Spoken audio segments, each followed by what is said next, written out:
to Kingston Community Radio on WGHQ Kingston.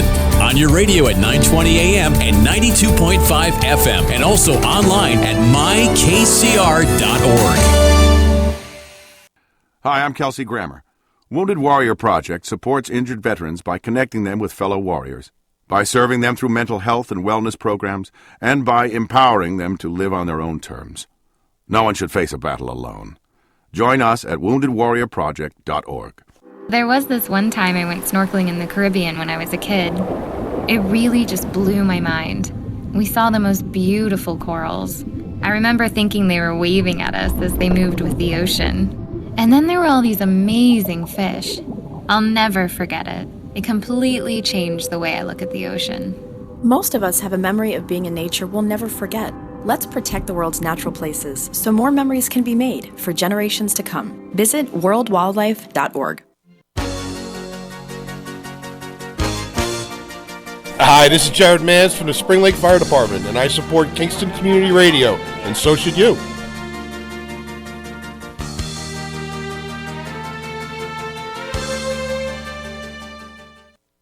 This portion of Kingston Community Radio is brought to you by Ulster Savings Bank. Visit their newest branch, conveniently located at the Ulster Commons Plaza in Lake Katrine. Experience the difference that local community banking offers with the convenience of another great location, easy access, plenty of parking, and a 24-hour ATM. Ulster Savings Bank, invested in community, invested in you. Member FDIC. Thank you, Lawrence. Good morning, listeners and viewers. You are listening and viewing the Kingston Community Radio Wednesday morning radio show, and we're broadcasting live from our studios right here at 16 Lucas Avenue in Kingston, New York, and we would love to hear from you. 331-9255 is our call-in number. We've got this morning...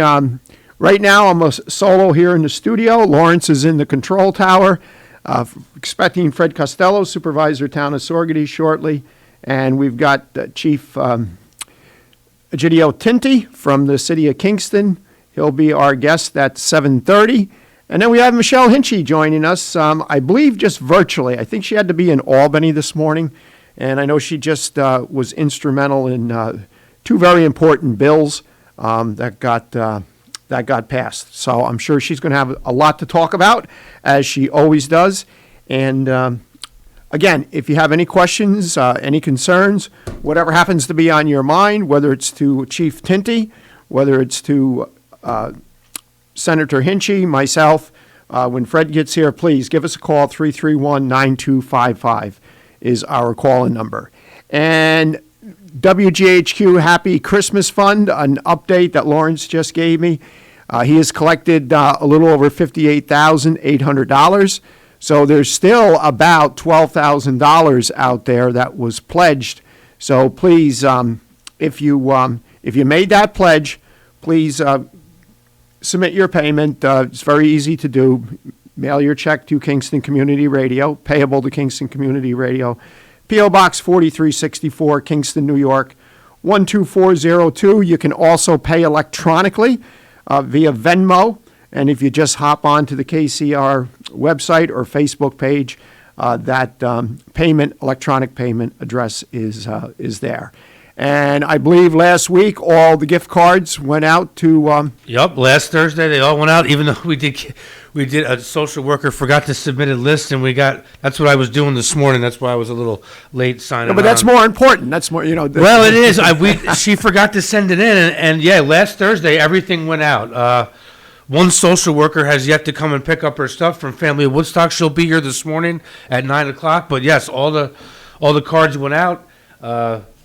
And as far as I know, they're out spending it. I went to Target yesterday to get a Roku stick for my mom's TV, and there's a lot of stuff at Target. I was going to pick up a gallon of milk. I couldn't even get that. Wow. They had no milk. I mean, they had 2% and 1%. I didn't want that. I wanted, whole milk, but they didn't have any whole milk. But I noticed that a lot of the cupboards were bare. A lot of soda was gone. A lot of just frozen foods.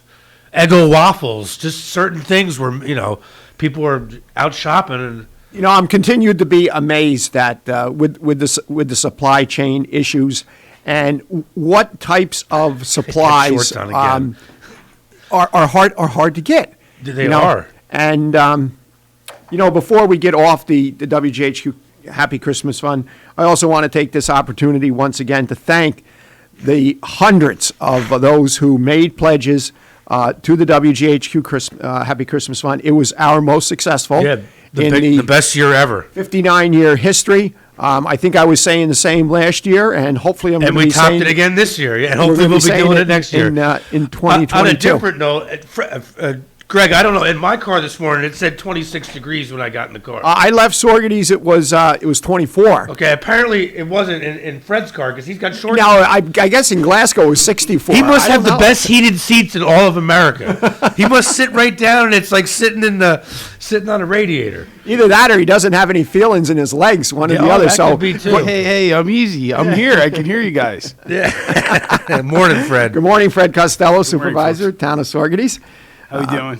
We are doing. I mean, yesterday was a beautiful. What did it get up to 48 yesterday? No. When I looked in the afternoon, we were at 53. Oh, okay. I didn't. Well, not in Kingston. Maybe it was a little breezy. In well, yeah. The real field temperatures. When you get that breeze in the sun, it probably felt like that. Yeah. I know. I wore my winter jacket to work yesterday, and when I went back to the office after lunch, I was like, I don't need this jacket anymore. Well, you're going to next week. Yeah. Yeah. Is that when the chill's coming back? Yeah, but we're only going to go back down to normal. I mean, this is above normal. No, this is definitely. I can deal with a mild winter this year. So can I. Yeah, so. I can as much as as long as they get snow in the mountains. Yes. So I can go skiing, then I'm good. Well, that's if I could control the weather, okay. I know you want to. My ideal winter, and I've said this before, let it snow up on the mountaintop. So that, a lot of the small businesses up there rely on skiing, snow tubing, etc. Let it rain in the valleys. And then this way here, people who travel don't have any travel issues to get to the mountain to go skiing. That's true. You'll have less accidents. Yes. And on Christmas Eve, when everybody should be home, then it can snow 2 feet. Let it snow, not 2 feet. You remember that one? What was it like? Oh God, it's got to be at least almost 20 years ago. Remember that one Christmas? It started snowing on the beginning of New Year. It started snowing on Christmas Eve, and it didn't stop until after like the 26th. It snowed for 2 full days. We got 2 feet of snow because unfortunately it was not. No, it was a pain in the ass to clean it up. It was not a good Christmas, and I always. When it really sucks when you do get snow. Yeah. When's the last time we've had a white Christmas? Can you guys remember? I can't even remember. Last year it was pretty not warm, but it was. Well, last year we had. I think there was snow. December. Remember the Green Bay game last year, or that? Oh no, that was before COVID. December. I remember the weather last year. December 15th. Well, I remember it real well because that's when I did the stupid thing and screwed up my shoulder. Okay. Oh yeah, that's right. We had a fairly heavy snowstorm, but then it warmed up. But I think there was snow on the ground for Christmas Day. Yeah, for Christmas Day. Yeah. I almost want to look back at my pictures on my phone and see. Looking at the weather right now, it doesn't seem to be. I'm going to my last and final Giant game of the year on Sunday, and me and Cam were going over the menu last night, and I was like. Oh, Cam's like, the weather looks nice. I'm like, we've been to 7 games already. We've got, besides the Dolphin game where we were sweating our tush off because it was, you would have loved it because it was 90. But every Giant game we've been to this year at Giant Stadium or at MetLife, the weather's been relatively good. Even the Raider game, I mean, we've had good. Yeah, they've been playing like crap. The Raider game was the weather has been absolutely beautiful. So we went and looked at the weather. 37 degrees, sunny. So that, now depending on how the wind is, 37 in the Meadowlands, if the wind is blowing 10 miles an hour, 15 miles an hour, that 37 degrees is not 37 degrees. And that's more like 20 degrees. I've said this time and time again into many people, when they forecast a high temperature in the summer months, let's say they forecast a temperature high of 90 degrees. That 90 degrees could extend for 3, 4, 5 hours. they say a high of 37 or a high of 55. Those are peak. That's the peak time of the day. Yeah, it could be for 5 minutes. Right, it could be for half an hour. Right. You know? Well, yesterday when you said, "Oh, it got up to 53," I must have missed that on my phone. I saw 48. I mean, it was nice. I had the window open for a second. I mean, but I looked at some of the temperatures. We're supposed to get some rain later today, right? Or going? Yeah, just some light showers, nothing substantial. A little bit more on Saturday. Yeah, I guess it's better than snow. But I would imagine once January rolls around, these 48 and 50-degree days are going to be gone. So we might as well enjoy them, right, Fred? Yeah. You never know, though. No, you never know. Look at the snow drought that Denver had, and then out west, and now some places are getting close to 8 feet. Yeah. Not 8 inches, 8 feet. You know, in a weird way, I mean, you have to be careful what you wish for, but I'm so happy for them because a couple months ago we were talking about the drought. Yeah. And right. There wasn't going to be any water at all. Yep. So. Yeah, this is definitely good because there's certainly going to be a lot of snow melt, and hopefully it eases it some for them out there because they got a tough situation. But we are, and then we talk about this all the time, and this past weekend was a good example of how, we'll get a heavy snowstorm. We might get an occasional twister or a tornado, but boy, you look at the devastation in Kentucky and those other states, and it is very heartbreaking. And to see those scenes, we've got a caller. Good morning, caller. You're on the air with Kingston Community Radio. Good morning, gentlemen. How are everybody doing today? We are doing. How are you doing, George? Very good. For people who are interested, a couple local golf courses opened back up for this week because the temperatures got was that warm. That's pretty funny. Like Green Acres right here in Kingston opened back up from 11 to 4. And I also heard Apple Greens reopened this week as well. Wow. Yeah, because they couldn't let these nice few warm days we had this week go by. So anybody interested in golfing, like I know Rick Remsnyder likes it, but it's still going to be a little bit too cold for Rick. Did you go out? I'm planning on going out tomorrow. Good for you. Tomorrow's supposed to be the high day around 50, 55, 58. I was going to go Tuesday, but with a little bit of wind, it was just too cold. Yeah, tomorrow is going to be the warmest. In fact, you're saying we could touch 60. Yes, which is nice. And, remember last year, we was able to play golf to about December the 13th, and on December 15th to 16th, we started the year off with a 15-inch snowstorm. Yeah, I just commented on that. I do remember that. That date I won't forget. Mm-hmm. And then it was just about all gone by Christmas morning, too. Yeah, I remembered it warmed up, and I think the only thing that really was on the ground was the snow piles, snowbanks. Right. I think most of it had left disappeared. us by then. But another thing that's going on this weekend, Sunday, is American Legion Post 1748 in Lake Katrine is having a free ham dinner for all veterans and their families. A couple of weeks ago, they put on a free turkey dinner for all veterans and their family. Cool. Show up from 1 to 6 on Sunday. And they did a fantastic job with that, and I expect no less than another fantastic job with this one this coming Sunday from 1 until 6. That's awesome, and what's even more awesome, and I'm sure you get them, Fred, from Mark. I always botch his last name up, so I'm not even going to attempt to Cosvali? Yes, yeah, very good, George, very good. Yeah, I think you pronounced it spot on. I get the emails from him, and he sends out a lot of emails. Yes, he does. And the events that are out there for veterans that don't cost anything. So, right. I mean, it's great to see. We've always had in Ulster County an active veterans administration. I think it's more active than ever. Yeah, I agree. And Mark certainly, he took Steve Massey's place. Which left big shoes to fill. Yes, left. Right, yeah. Mark's had the challenge of COVID, too. And also on the 18th is this month is coming Saturday at 12 o'clock after they get done with the wreaths across America down at the Newport Golf Course. The Newport Cemetery. They're going to be doing the groundbreaking for the Walk of Honor that the Ulster County American Legion Riders Chapter 1298 is going to be putting in down there. Nice. It's a quiet walk where people could walk and meditate around the graves of their loved ones and stuff that were veterans that's down there. That takes place this coming Saturday as well. So, and but no, I know, Mark. I deal with them with the Newport Veteran Cemetery. I keep track of the cemetery account, and in the week before Memorial Day and right after Labor Day, Veterans Day, our post here in the town of Soapers, we put up order flags and we take them all down, the ones that we can get out after they swell up by rain.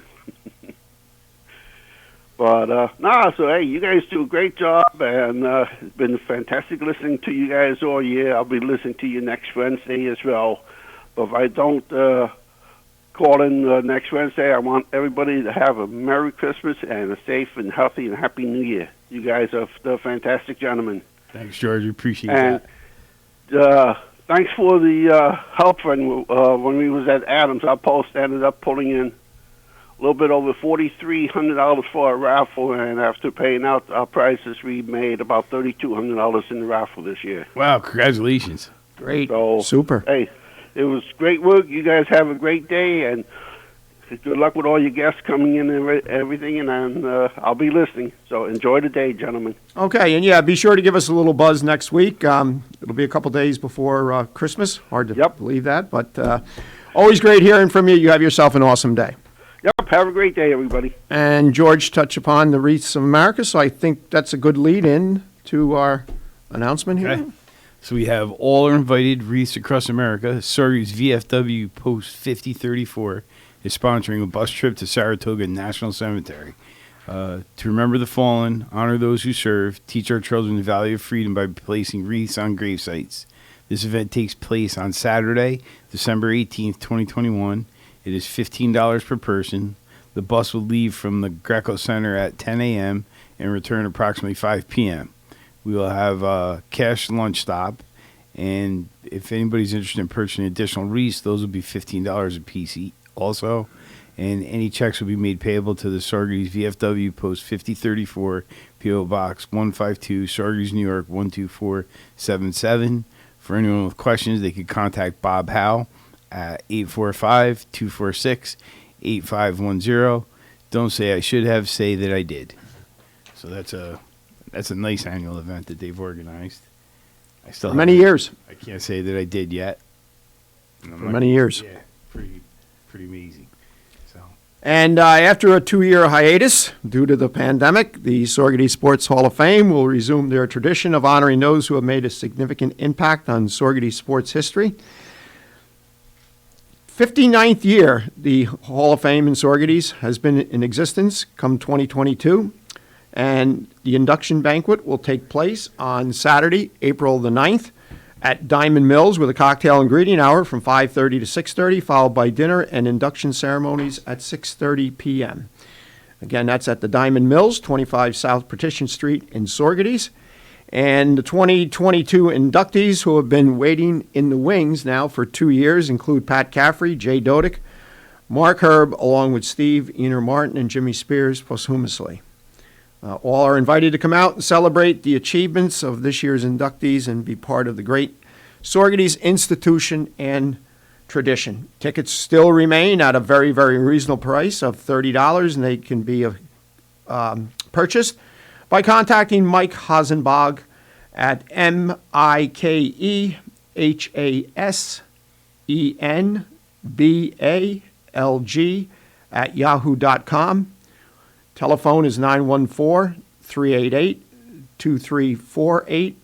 And you can also visit the Sorgady Sports Hall of Fame Facebook page for more details on ticket sales and payment options, including electronic payment options. At that event, we're going to double up. We'll be honoring the past nominees that did not get the opportunity, plus the new. No, we're just going to stay with the 5 because, as it is, some years, some individuals go on with very, very long speeches. Okay, and we just felt that to have 10 or even, I suppose we could have cut it down, but it was the consensus of the officers that make up the Saugerty Sports Hall of Fame that we would keep it as is. Sometimes some of these events will get too long and too drawn out, and then it takes away from the classiness, I guess you would say, of the event. Yeah, and I guess you could have augmented it by limiting the times of the speeches, but then we've tried that. And it's very, very hard. You've been in that position, yes. especially recently, yes. where you put a 3-minute time limit on speakers, and then you're put in a tough position that you shouldn't have to be put in, because when you hit that bong or the alarm, the individual should be respectful of that. They should be respectful of other people waiting in the wings to speak. And especially when there's a hot topic, and I'm not talking Hall of Fame. I'm talking board meetings, and I'm sure it's the same in any other community. And unfortunately, some people will just go on and repeat themselves to further try to justify what they're saying. You're right on, Greg. It's a difficult situation. However, when folks don't honor that, you are actually, in many cases, stealing time from someone else. And, there's a limited amount of time where people are willing to participate and pay attention. And when we have an event where there's a lot of speakers or a lot of comment or a lot of interest, it's important that we balance that so that everybody gets a fair opportunity to express themselves. And I don't think, some folks have a quick thought and they can express it quickly. Other folks have a more lengthy offering, and we want to accommodate the best we can, but we can't do it at the expense of others. So it's a tough balancing act. It is. It really is. Monday night you were on with us. That was a challenge. And, yeah. I didn't stay for the whole thing, but I was on for a good portion of it. The panel that we had was terrific. Those 3 individuals come from very diverse backgrounds in the cannabis industry, and they have a depth of knowledge that has been immensely beneficial for me, and I can confidently say Mayor Murphy and the rest of our respective boards, in trying to consider how our response should look, knowing that cannabis has now been legalized. So this is and they've done it in other states, and they've done it in areas where planning was not anticipated, and there was mad rushes and lines and not a lot of success stories. So we're trying to document all the challenges that those communities faced when they went through what we're about to go through, and try to make it as successful as we can for our friends and neighbors, and also allow this in an area where it's least disruptive. And the retail centers and Saugerties we all know what they are, where they are, what they look like. And I think if this is going to happen, that is the place for it to happen. It shouldn't be out of someone's garage or someone's basement where it's out of sight, where the opportunity to distribute it to younger folks would present itself, or traffic problems would present themselves. So we're trying to be mindful of everybody's concerns, and we're trying to use the opportunity that the legalization law gave us to zone it into areas where it's most appropriate, away from religious institutions and away from schools and away from places where young folks congregate. So it's an interesting challenge. But those folks were terrific and very beneficial, and I was grateful to them. And coming from the medical side of it, Martha speaks so fluently and understands that well, and has a really good perspective on the recreational component. Ruben, who is from Saugerties and chose to move back here, oddly in time to have this dialogue with us, has cannabis interests across the country and in Canada, and his experience, mostly as a grower of cannabis, was, I think, useful, and he sees what successful retail looks like and what it doesn't look like. So we've been able to extract that knowledge from him and develop an understanding of what leads to successful relationships and what doesn't. And he was great. And Mr. Holland has been an attorney working on this issue for most of his career as an attorney, and the historical perspective he brings to it, and the perspective on legalization, what the law represented, what it is, and how it impacts local communities, I think is very helpful to us as community leaders, but I know for Chief as the law enforcement official who's going to have to meet this challenge, it's been very helpful to him as well. So it's tremendous to have those resources, and the idea that they took time out of their schedules to meet with our residents, I can't say thank you enough. It was great. So, Well, you're certainly doing it the right way. You know, you just mentioned at the onset that, in some communities, they didn't take the time to do the planning and, it's a challenge, though. Yeah. And there's a sensitivity about it. It's legal, however, it's not welcome in everybody's mind. So, Right. and that's probably an understatement. So, but our residents who want to do this and want to do it lawfully and probably have been doing it for a long time, now that it's legal, should have the right to purchase product that is safe, that is not going to be laced with fentanyl or some other nefarious chemical that could cause bodily harm or, unfortunately, even death, and use it hopefully responsibly as adults. So we'll see how we do. But that is another. I really just wanted to say thank you to those guys. And when George was on with us, I wanted to also congratulate Senator Hinchey. She put together. Were you there for that? For the veterans workshop she put together? no. Oh my God! No. What a tremendous job. She had vendors from the Department of Labor to. Well, that was last Thursday, right? At our senior center. It was incredible. And they had about 30 veterans show up, which they were happy with. That was a good number. But for folks that may know a veteran or a veteran who is in need, when you see she's going to do it again, and when she does it, there's all the resources you could possibly imagine are there. And they have representatives who can direct you towards services that may be beneficial from the VA, Department of Labor, the Sheriff's Office. They just had it all. It was impressive, and I was actually blown away. I knew it was a pretty substantial event, but when I walked into our senior center, it was set up basically resembling a job fair, and each service had a table and representatives of that organization there, and they were engaged and talked to veterans, and I learned a lot about what's out there just for the short amount of time that I spent there. I was really impressed. I wish I could have stopped in. I had intentions of popping in, but the day just builds and builds and builds. I know. I struggled to make time to go, and I made it, and I'm so glad I did, because it was really, really impressive. And of course, our local Legion and VFW were very well represented, and those guys they're the best. Yeah. They never. They nail it every time. Yeah. It's pretty amazing. They come up with. And before we get to the bottom of the hour, I just want to extend congratulations and hats off to Bob Circasano and his team and the children's, the First Responders Children's Foundation, along with all the EMS fire departments that took place in the toy giveaway this past Sunday. It was either Bob or Chief Sinagra had said to me that there's not going to be as many toys this year to give away because of the supply chain issues.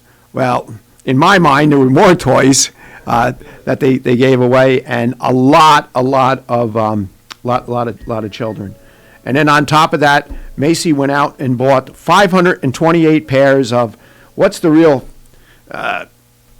go-to sneaker, all the youth look for. Shop off the discount rack. I don't know. That's why I don't know. Yeah. All right, so we're at the. That was tremendous too. It was, right? yeah. You were there. You were what there an a couple uplifting times, and experience. And we unboxed how many box trucks? oh my God! I never used. I went through 3 box cutters. One split open on me. The other, the blade went dull. I didn't have time to change it, and then cutting up all the boxes on top of it. So we are at the bottom of the hour. We're going to take a break, and we're going to be right back. You're listening to Kingston Community Radio on WGHQ Kingston. On your radio at 920 AM and 92.5 FM, and also online at mykcr.org. Have you ever experienced a wish come true? For a child battling a critical illness, a wish come true can be a turning point.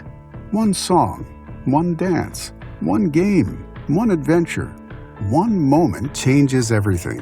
Make-A-Wish needs your support to grant the wish of every eligible child. Visit wish.org now to help grant more life-changing wishes. Together, we can transform lives, one wish at a time.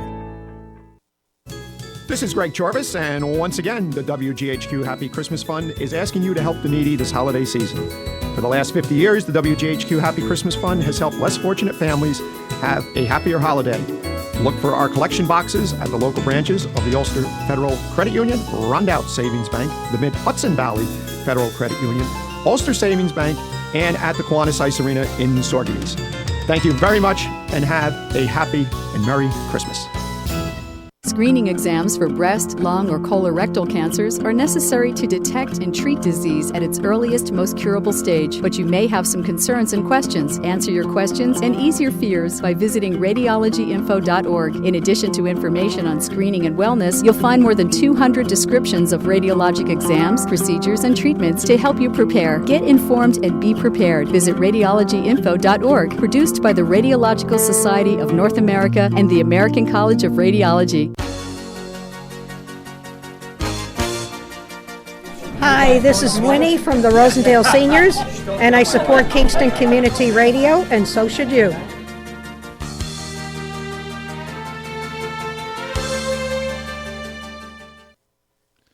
This portion of Kingston Community Radio has been brought to you by the First Savings Bank in Ulster County that still remains local to this day. Ulster Savings Bank, a community bank that's invested in local business, invested in community, invested in you. Ulster Savings Bank, your one-stop resource for everything local. Locations throughout the Hudson Valley and online at ulstersavings.com. Member FDIC. And Joel Klonowski. Thank you, Lawrence, and welcome back, viewers and listeners who were with us the first half hour. Those just joining us, welcome. 331-9255 is our call-in number. We have got Police Chief from the City of Kingston, Jid Tinti. Good morning. And his Lieutenant, Cliff Tremper. And this is going to be your last appearance here. Yeah. I understand. And Fred Costello, Supervisor, Town of Sorgen. Hey, Fred, how you doing? I don't want to forget. I don't want to forget him. Anybody else? Anybody else under the table? Run around. Congratulations, man. Thanks. Yeah, I'm going to pull the plug, and last Friday will be my last day in the police department. Well, your last retirement, your date is actually January. Yes, January 8th is my last day employed by the city. My last working day is this Friday. I'm going to burn some vacation time and get into the new year and try to figure out what's next. So, congratulations. Thank you. Thanks. How many years did you serve? I was with KPD for 33. I actually graduated the police academy 35 years ago this week. Really? Yeah. Well, nice milestones. Yeah. It's been fun. I've enjoyed it. I still do enjoy. I look forward to getting up every day and putting it on and getting into work. It's just it's time. All the old timers say you'll know when it's time. You'll know when it's time, and I recognize that it's time for me to pick it up and move. Yeah. All right, good for you. Try something else. And you should leave when you still enjoy it. Yeah. You don't want to leave and have a bad taste. I don't want to be disgruntled. I don't want to be angry or mad or anything like that. Yeah. And so it makes it a little harder, but it's right. So yeah, I didn't want him screaming and cursing at me as he's walking out the door with his plant. So. Well, I didn't say I wasn't going to do that. But just hold on, you still got 2 days to go. Yeah. So, I'll tell you from my perspective. I'll let Cliff kind of fill in the blanks on it. So when I came on in '92, he was already working, and you weren't detective yet, right? You got promoted in '95. '93, I was detective. '93. Yeah. So he was a well-known, well-respected street cop, and I remember coming on, and guys would say, "Man, if you get the opportunity, you got to work with like these two guys. They're like street cops, like real good street cops." And there was a bunch of them. I don't want to leave anybody's name out, but the two that stood out at that time, he said, Joel Klonowski. If you can get to work with Joel Klonowski, and Cliff Tremper. Those two guys, I mean, they rock and roll, right? Harry Waltman, Jim Grable, all those guys. I mean, they're all hardworking cops, right? But the two names that guys kept saying to me, man, if you could work with those two guys, they get it, right? They see something, they act on it, they're sharp on it, and I never really got to work side by side with you on the street. No, you were on a different shift than I was, and I did work side by side with Joe, very short time period, because he also got promoted around that same time period. But I wasn't disappointed. There were things that Joe did that were definitely old school cop that would apply today. You know, so he got the job done. You know, so but I did hear the stories, and even when you got promoted to detective, man, you were like lighting the place on. I mean, it was a good squad back then, right? Yeah. But from a cop's perspective, the squad was kind of off limits. You know, I'm not pulling punches, right? No, I mean, the way even the building sacred ground. You went down a hallway and it came to a T. You either went to the locker room or you went to the detective division. And you turned that to the left to go to the detective division. You better have been invited. Somebody is waiting at that door going, what do you want? Like, it was like one of those secret squirrel clubs type of thing. And yeah, you were invited. That's right. Yeah, exactly. It was pretty honorable, yeah. Yeah. And it was, 5 or 6 desks for 8 to 10 people, like everybody shared a desk, and, they changed their name tag out at the end of the shift kind of thing, right? That's how it was. Exactly. And, so it was different, but you did it all, didn't you? Yeah, it was fun, because like I said before, I got to try every corner of the pool. I did uniform, I did detective, I did supervisor, I did, investigations, special investigations. It's been fun. There's not a part of it that I didn't like. I'll say there's parts of it he didn't like. So when I got promoted to chief, there were obviously some promotional opportunities. A bunch of the senior lieutenants at the time, Doug Gaston, Jim Brooks, John Schatzel, they all retired. And so there was a couple of opportunities. Because they knew what was coming. And I think the one thing that I remember having a discussion with Cliff about what he wanted out of all this was he always looked forward to being a patrol lieutenant, somebody that oversaw the patrol division, and because he liked to keep his hand in doing what's considered to be police work. And unfortunately, the needle moved away from that over the last few years. And necessary. It had to, right? I mean, once you reach sergeant, has still got 1 foot on patrol and maybe a step or two into administration and management.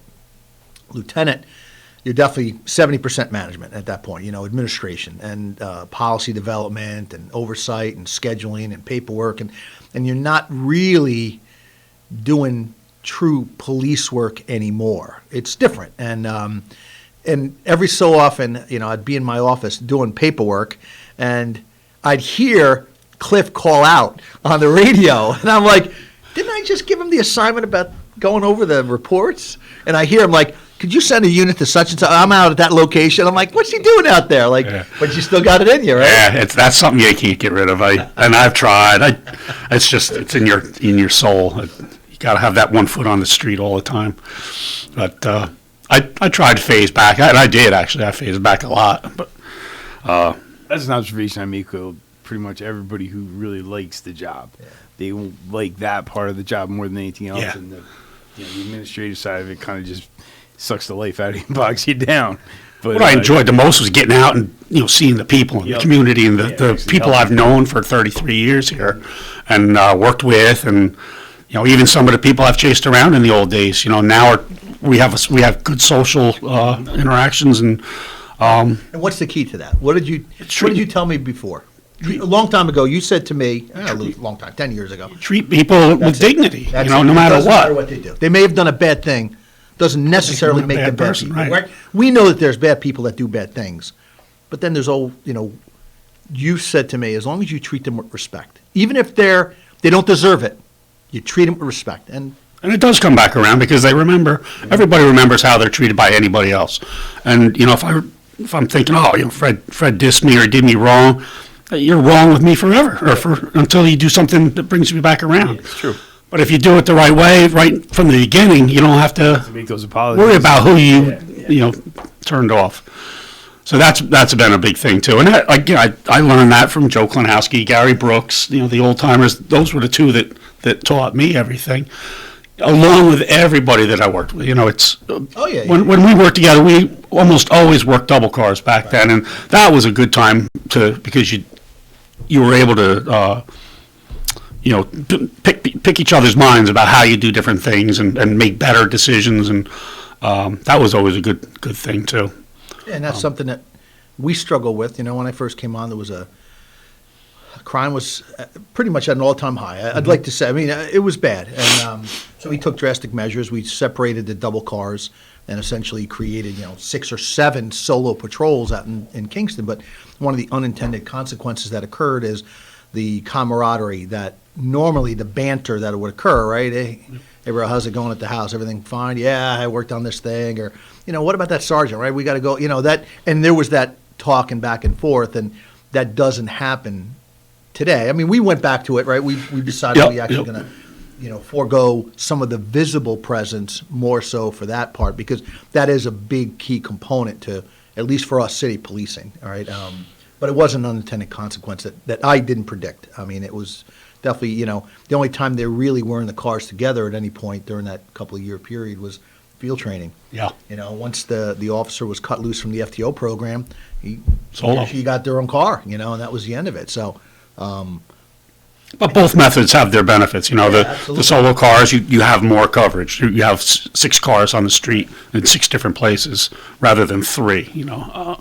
But then with the 3 cars, you got the two person patrols.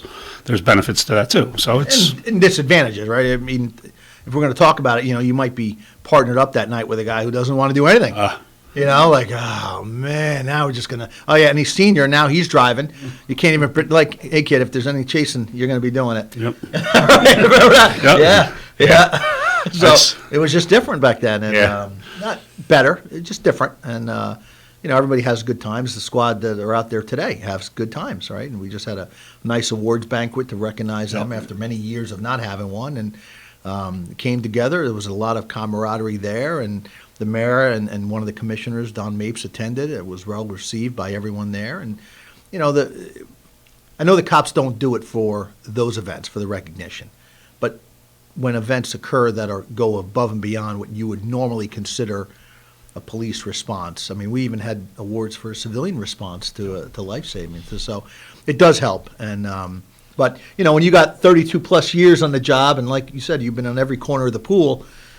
Investigations, long-term investigations, undercover wires. That was right. Wiretaps was that was a good time. yeah. Not really. Not administratively, they're not. No. As a supervisor now, I look at them and think, ooh. Oh yeah. I wouldn't want to oversee that. I remember that every time they'd come to me, and go, oh, listen, the possibility of. I'm like, oh no. Consumes so many resources. Unbelievable. There's a benefit to them. But during that time period, it creates such a vacuum within it. And then the rest of the public calls and says, well, what about my street? I have this guy. There's a parking issue. And you don't have the resources to address that because they're tied up on doing something else, So to make that information useful, you have to have all the supporting documentation that you did it with warrants. And you didn't violate anybody's rights. And a lot of I's to be dotted and T's to be crossed. And that's okay, but for an agency our size, we're not large, we're not small, we're kind of right in the middle of being considered both, and it's not right. You got to, I imagine an agency with extra manpower, that's great. But is there one of those out there? I was just going to say, does that anymore? exist? There isn't. Does that exist? Look bad. When I came on, I'm like, holy cow! Look at that, 23,000 residents. They got 120 cops. That's crazy, right? But it's just the different system how they do that, right? And the resources, like everything else. When you're, the mayor just released the budget, got approved by the council, and when you've got garbage pickup, paid fire, parks and rec, and everybody getting a slice of that pie, and it's hard, And the police department, as most jurisdictions, is the largest slice of that, And look at what they're paying for the cops. Look what they're paying for the cops. Yes. And if it were up to me, I'd give them more. That's just the way it is. And then on top of that, a big slice of the pie is the unfunded mandates. Oh yeah, that come down. Absolutely, whether contractual or whether they're, like you said, state mandated. And so I should have brought it with us. We just talked about it on the way up the stairs. And he's got a poster, a little 8 by 8.5 by 11 sheet that he printed. And if you can kind of close your eyes and imagine, there's Woody from Toy Story standing there, and Buzz Lightyear. And Buzz Lightyear has his arm around Woody, and he's pointing his arm up to the sky. With a big smile. Big smile. And go ahead, you finish. It's saying how you feel when your boss is telling you what he just got you into, or the great idea he just got you into. And he's pointing up, and Woody's standing there like, oh, no. And it's so applicable. So I put a list of all the things that he came up with since we started this show, and it's quite a list. Oh, yeah. I'd come back from meetings and trainings, and I'd say, listen, you're not going to believe this is great. Now, it's not going to be a lot of work for you. I'm going to make you famous. But I'm telling you right now, bro. So the one thing he keeps bringing up, and I like to say we joke about it, but it was one of the Facebook pages when we started the KPD Facebook page. There's a Freeman or Times where Cliff is sitting at my desk on the computer, and I'm standing over the top of him. Smiling. It's a B-roll type of picture, and smiling about it, and looking back. It was about how the Kingston Police Department is going to this new networking technology. Social media, woo! It's going to be the wave of the future. 11, here we come. And so after that was, but unfortunately, as I mentioned before, you have a guy who really was a well-respected, well-known street cop within the department. Not just in Kingston, but all around Kingston. Everybody knew him. Because it wouldn't be uncommon for you to come in I normally worked the 4 to 12 shift, come in at 3 o'clock and hear that Cliff had a foot pursuit and hurt himself. Yeah. They had a special file cabinet for me at the workman's comp office. Yeah, twist his ankle, hop his shoulder, elbow, whatever. Well, you had a bunch of them, right? Yep, both shoulders, all kinds of.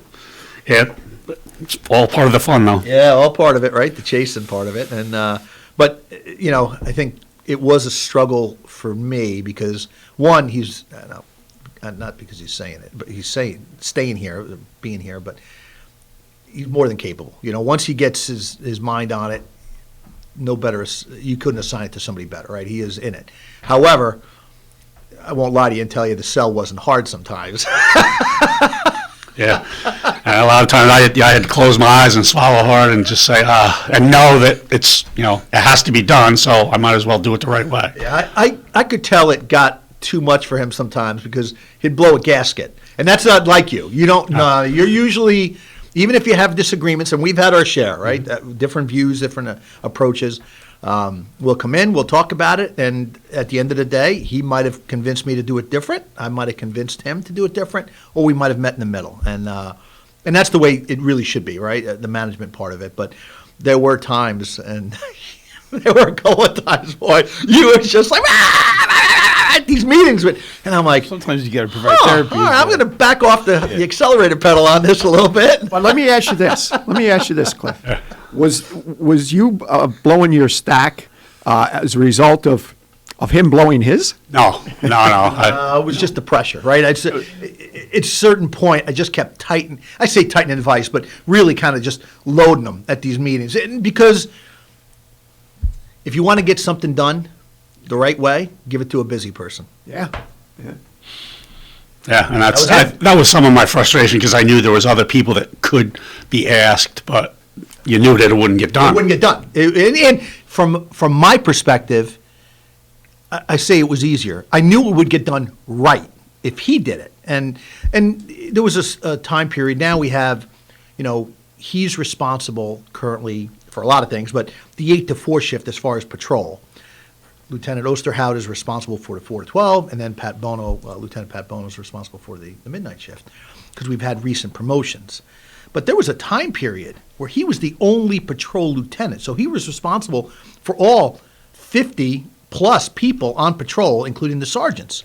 And admittedly, I held him responsible for all 3 shifts, all 9 sergeants, and so I'd say to him, what happened last night on the midnight shift? Right now, he's walking in at 6 o'clock in the morning, like I am. I'm like, bro, what happened? He's like, I don't know. I said, what do you mean you don't know? You're the patrol lieutenant. Can you find out what's going on with the Yes, sir. Yes, sir. I'll find out right away.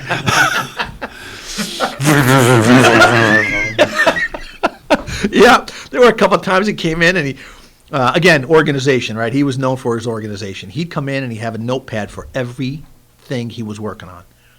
Everything, if it was, all that list of stuff with the Woody and Buzz Light, he had pads. A notepad for each topic. assignment. If it That's was, how you organize? Oh, yeah. Intimate partner violence, command staff meetings, detective division issues. I mean, anything that was a new thing, he would have a pad for. So if I'd go downstairs, I'd go, where'd we leave off? We were going to do that initiative uptown. And he's like, hold on a second. He'd open his drawer, he'd pull out this notepad, and he'd flip through it. It'd be by date. I mean, like I said, the organizational capability that he displayed was, there's very few down there that have it, and as an administrator, you value that because there may be other supervisors, lieutenants, sergeants, but to have that capability to be able to call him up and go, hey, listen, remember that we had something happen in December 2 years ago? And he's like, hold on. Yeah, go back. Oh, yeah, that was John. I'm like, oh, yeah, that's right, John, right? And he would be able to pull it up and just, like I said, that's a lot. You don't see that. I don't have that capability. I don't have that. I have one pad that I go through for the day, right? And I'm like, and I put the date on it, and then all of a sudden, by the end of the time, I rip the pad off, put my bubble gum in it, throw it in the garbage, and forget what the hell happened. So, but I have good people. So, that's the first thing they tell you is when you get a boss, right? You got to find a replacement. You got to find people that you can trust to surround yourself with, and if you're going to be driving the bus, you got to know who's on that bus with you. And Cliff has been. You're only as good and successful as your team makes you. Yeah, It's true. It's absolutely true. But I have admittedly, and I will use this opportunity to publicly apologize to him for tightening the vice on him every chance I got, But yeah, there was a couple of times I'm like, what? Now it's all coming out. I'm going to loosen it up a little bit. Oh, he knows. Like it or not, I apologize. Like it or not, I did recognize the need for things to get done all along the way, and I knew that he always he had good intentions for every single thing that he dumped on me. So, and there were a couple of times where you would say, "I can't do it." Yeah. He'd say to me, "Listen, I can't do it. I can do it. I can get it. I just can't do it. There's too much." And he would start to go, and I'm like, "Oh, Cliff, you know what? You're right. I'll take care of it, bro. I'm sorry. You're right. You're just." And then 2 days later, he'd come upstairs and listen. I've been thinking about it. I'll do it, but this other thing that I'm working on. Can you give that to somebody else? And I'm like, yeah, I'll do it. So even now, right, with the patrol division, we recognize that the one thing that we needed more than anything else before he leaves is for him to go into our evidence room and do a full cleaning or purging of evidence that is no longer required for us to maintain.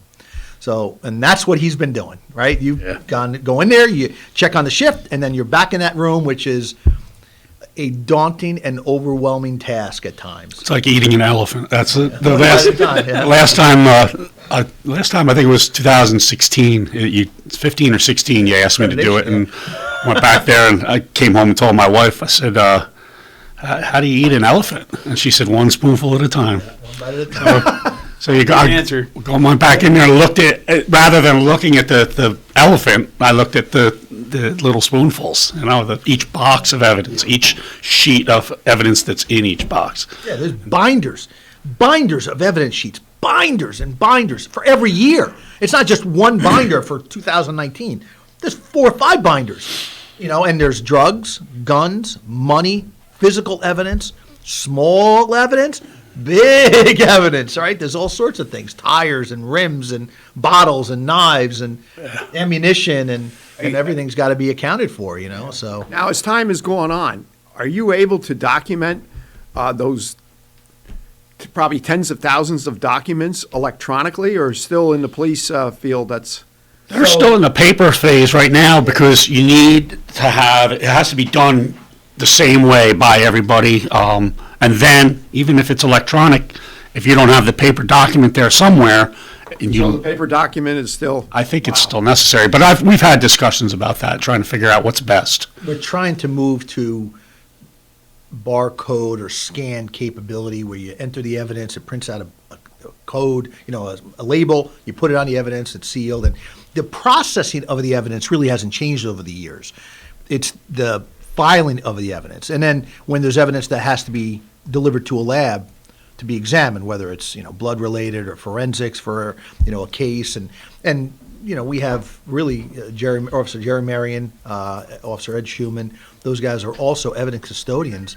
But we recognize that Cliff has the ability to kind of look through the sheets.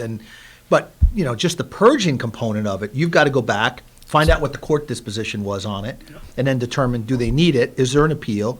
Do we have to leave it on the shelf? Can it be destroyed? How does it get destroyed? I mean, we've got a lot of firearms that now have to be destroyed, and we usually just take them to a shear and cut the receivers in half and throw it away, melt them down somewhere. Somebody takes them, but they're no longer serviceable weapons, and drugs have to be burned. The tediousness and the precision of how that's handled is pretty extraordinary. And that is why it has to take somebody like him. And I know there's others there. We just don't have the capability to pull them up yet. But there are those that we watch for, right? Like I said, once you get promoted to a position of supervision or management, they always tell you, one of the first things is find your replacement. Always find your replacement. Who's going to be your guy?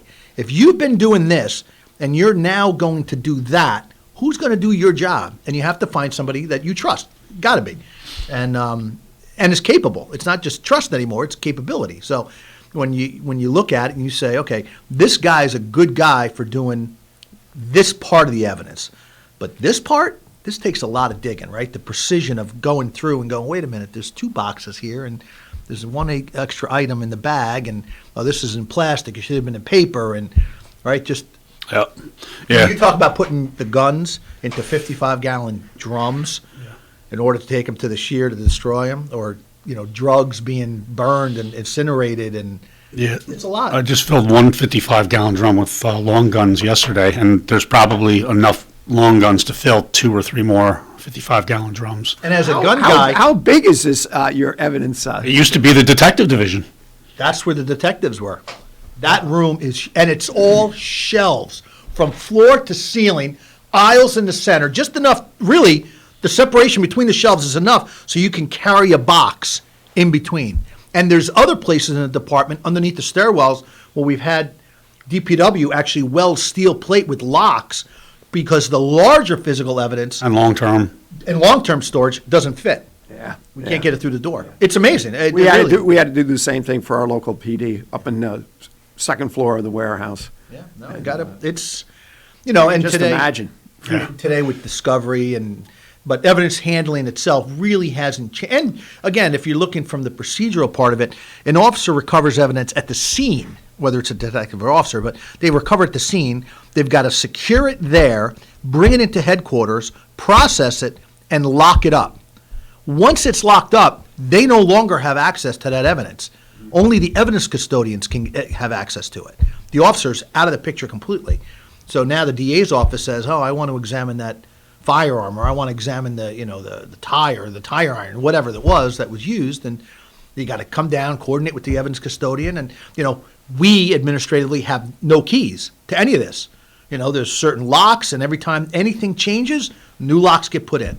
All right, because as an accredited agency, one of the things, high liability aspects, is the evidence. Yeah. So that's why it does take a special kind of person to actually be so detailed oriented that when you look at stuff like your notes, he was showing me what he was doing the other day as we were going through some of the stuff, and he says, in case there's an audit, which there always is, he says, here's what I got. Here's the notes. Here's what I finished. Here's a company sheet that's stapled together, and I said, wow, you fill that entire book up. And he looked, he goes, and those. And it's I'm like, holy cow. Yeah. And you've only done the 2 years, right? The 2 years we're able to do. Yeah. So in another year from now, he's got it, you won't. That's probably why he's retiring. We're at the top of the hour. It's time for a break, and we'll be back in a few. Listening to Kingston Community Radio on WGHQ Kingston. On your radio at 920 AM and 92.5 FM, and also online at mykcr.org. Question: what will you find on all over-the-counter or OTC medicine packages to help you choose the right drug and use it safely? The answer: the drug facts label. This label lists the medicine's active ingredients and purpose, how much to take, and warnings you should know before using it. Remember, even OTC medicines you buy without a prescription can cause side effects you don't want. So follow the information listed on the drug facts label. For more information, visit fda.gov/drug facts label. A message from the U.S. Food and Drug Administration. Introducing the YMCA. Sure, you know the Y for a swim or a game of hoops, but we're more than that. We're a cause. When you take a jump shot at the Y, someone else is getting job training. Practice yoga as a team practices her leadership skills. We give people of all ages, incomes, and backgrounds a chance to learn, grow, and thrive. So while you might think of the Y as the place for lifting weights, we're also about lifting entire communities. That's the Y. We're so much more. Visit ymca.net/more. This is the story of Daniel, who was born 2 months early. His lungs weren't ready. His heart wasn't ready. His parents could only hope that one day he would leave the hospital healthy, and they would all live happily ever after. Daniel's is just one of the more than 500,000 stories of babies born prematurely last year. You can help the March of Dimes stop premature birth and bring more babies home healthy. Learn how at marchofdimes.com. Working together for stronger, healthier babies. Hi, this is Tony Marmo from Norman Staffing, and we've been bringing together employers and job seekers since 1980. If you're an employer and have job vacancies, let Norman Staffing help fill them with permanent or temporary workers. We screen, interview, and recommend the best candidates for your company. We make the employment process easier and faster for you. Please call Norman Staffing for your employment needs at 338-9111, 338-9111, or normanstaffing.com.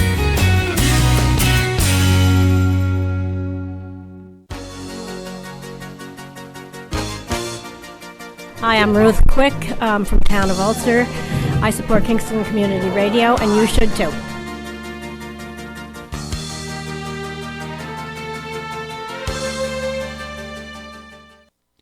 This portion of Kingston Community Radio is brought to you by Ulster Savings Bank. Visit their newest branch, conveniently located at the Ulster Commons Plaza in Lake Katrine. Experience the difference that local community banking offers with the convenience of another great location, easy access, plenty of parking, and a 24-hour ATM. Ulster Savings Bank, invested in community, invested in you. Member FDIC. Liam Engel. Thank you, Lawrence, and welcome back, viewers and listeners that have been with us. Those just joining us, 331-9255 is our call-in number. Handsome, Jesse. We have got in the studio here, Police Chief from the City of Kingston, Jid Tinti, his Lieutenant, Cliff Tremper, and Fred Costello, Supervisor, Town of Sorganies. Good morning. Good morning. Do not have a birthday. We do not have birthdays. We have Sergeant Liam Engel on the Kingston Police Department. Today is his birthday. Well, who was supposed to send that in? Yeah. I don't know who I signed that to. That's part of his assignment. I don't know who I assigned that to. So, being this is the last time you're going to be on the show, we do have to ring the bell. But having said that, you know, if there's a day you're a little bored, you got some time on your hands, just pop in. Last week, Bob Nuzzo popped in from is that right? Out of nowhere. He took over the chair, he took over the mic, and it was just like time on my hands is something I'll probably have for a while because I'm just jumping. Yeah, you're going to be. I talk to so many people that retire, and I'm talking people that retire and remain active, not people that retire and do absolutely nothing. They don't know how they had the time to work. Yeah. Well, I'm going to do something. I just don't know what yet. I'm jumping and see where I land, and then I'll figure it. If it fits good, then I'll wear it. Yeah, good for you. Well, you have to. You have to. And I've said this. I don't know how many times. People who retire and do nothing, the next thing you're either reading about them in the obituaries or you're. Yeah. There is, and you just can't when you're just so active in life and enjoy life. Just shut it off. I mean, I don't know how I don't think I could do it. Throttle back, yes, of course. But to shut it off? Yeah, I don't know what I'm going to do Monday when I wake up. It's, We're going to be in our command staff meeting where all the lieutenants are there now. We'll all look over at the empty chair. So now, not to put you on the spot, Who's his replacement? Well, there's a couple of people on the promotional list. Yeah, so you're I got to looking tell you, at? the difficulty we're having right now isn't so much the promotional part of it. We have great candidates and good officers and ultimately sergeants that'll get promoted because we also have, in addition to the Cliff spot as patrol lieutenant, we also have a detective lieutenant's position that's open as well. So when Brian Robertson retired not that long ago. So I didn't even know he retired. Wow. Yeah, Brian retired. He's currently working for the district attorney's office. He still has his hand in it, right? So, but he retired. He lived and breathed it too. Yeah. Yes, he did. It's more. He's one of those guys. I mean, we went to the academy together. He was hired a year before I was, and did most of that undercover, a couple months undercover.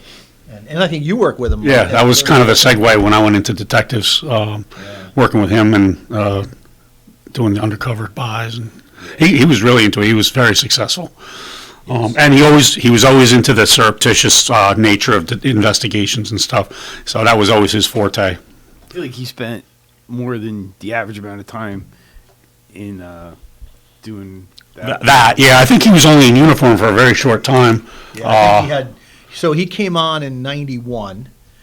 Him and I went to the academy in '92 at Norm Good. He was out, got promoted to detective in '95 because he was put on the team at the, I think, beginning of the year. Him and I remember we worked both blizzards, '93 and '94 together. Back then in the old Isuzu Trooper. Yep. No Mark Carr. We had chains on the old Crown Vics, but they were no good in blizzards.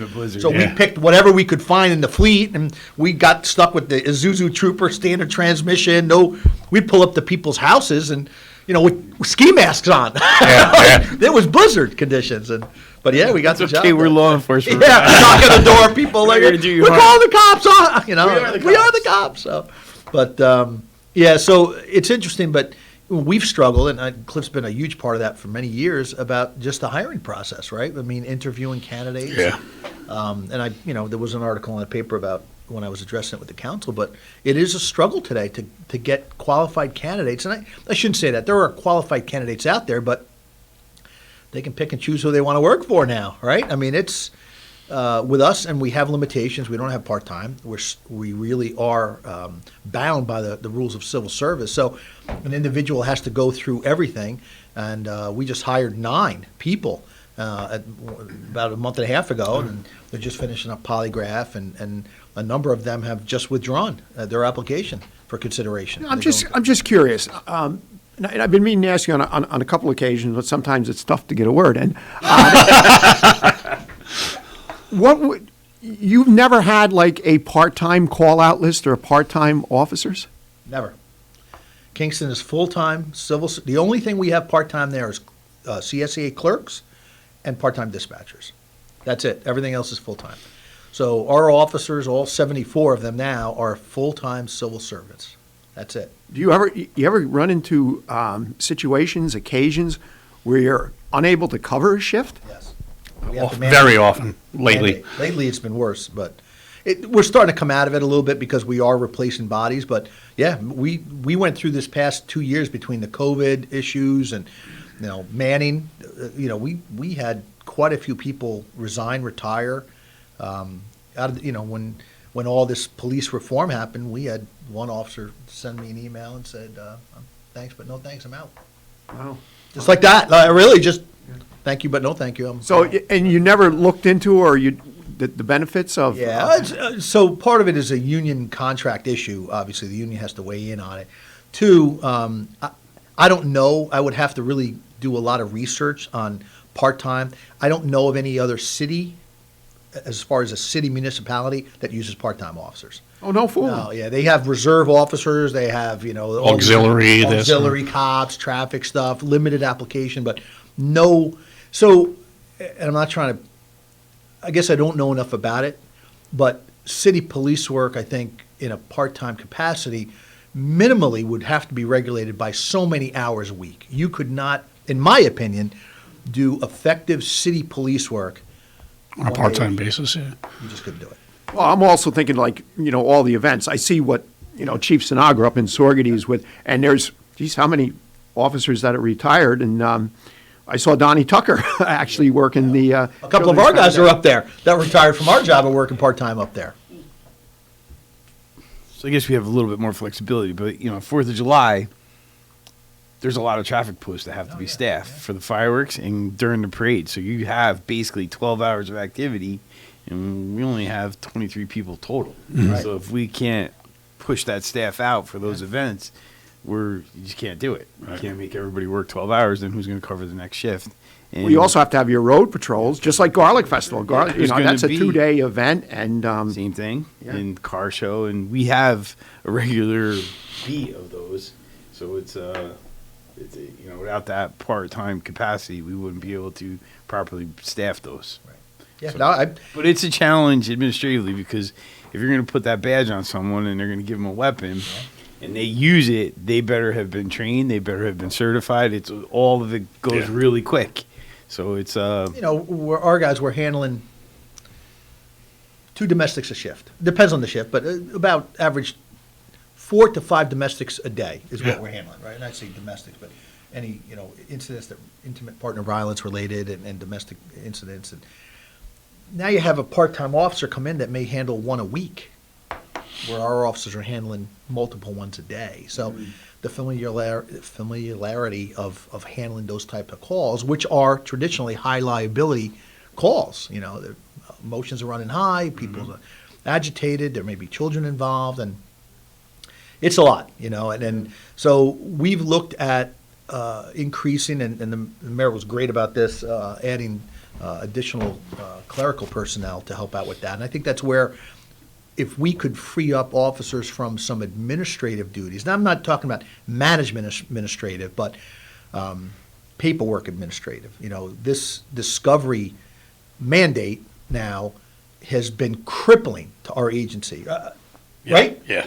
Absolutely crippling. I cannot tell you how ridiculous, and this is where I can feel the veins starting to go. And you did pretty good, though. We've been on 40 minutes. You haven't really done that yet. Yeah, because the elected officials that decided to do this without any input from the ground, people on the ground, just put this out there and said, here you go. Why didn't they fund it with positions or change it to a county? I know the DA's office was lucky to get additional funding through the county for that, but we just don't have that capability within the city. And I imagine every agency is struggling to do the same thing. We're taking our best officers who do the best paperwork and have that capacity, and basically they're reassigned to doing discovery to make sure that we get those cases in on time. Otherwise, that arrest is worth it. I have no issues with them protecting the rights of the individuals accused of committing the crimes. None at all. Good. But on the back end of it, they go, here you go. Get it done. Without any additional resources. Unfunded mandates. Unfunded mandates. I think the frustrating part for the law enforcement I deal with is they still plea it. So we went through this whole all thing this as though nonsense it's going for to trial. But now there's a plea, and you're like, well, all that now work they was get for to see the hand.